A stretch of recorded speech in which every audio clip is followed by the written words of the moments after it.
Hola, Ibu Tian di sini. Kali ini kita akan mempelajari tentang osteoporosis. Tetapi sebelumnya jangan lupa seperti biasa like, comment, dan juga subscribe buat yang belum subscribe. Dan juga share biar semua bisa belajar bareng kita.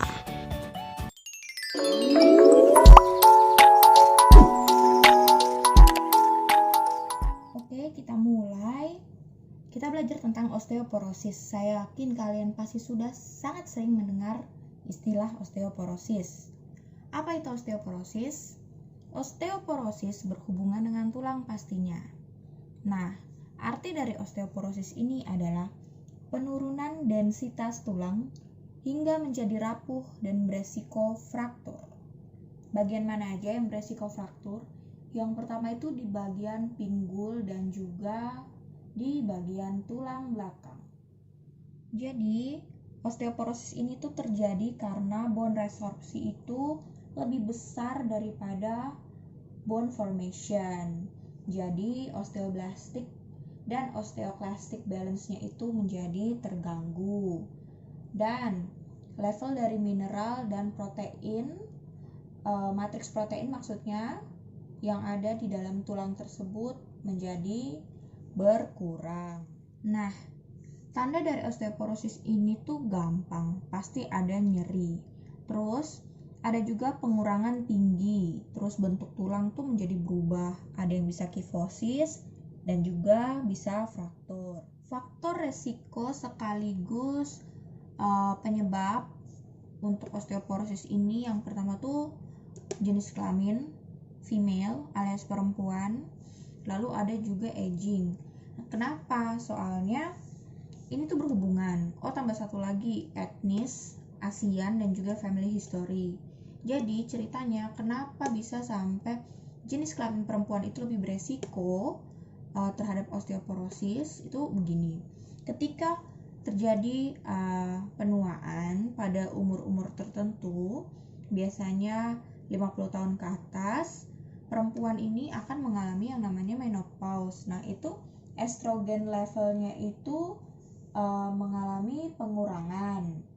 Jadi, ada efeknya ke tulang, yaitu estrogen itu mempengaruhi aktivitas dari osteoblast dan juga produksi dari lokal sitokin dan growth factors yang nantinya tuh mempengaruhi keseimbangan dari bone resorption dan juga formation. Nah, ceritanya kalau misalnya kalian punya family history atau turunan osteoporosis, biasanya tuh kemungkinan untuk osteoporosis lebih besar.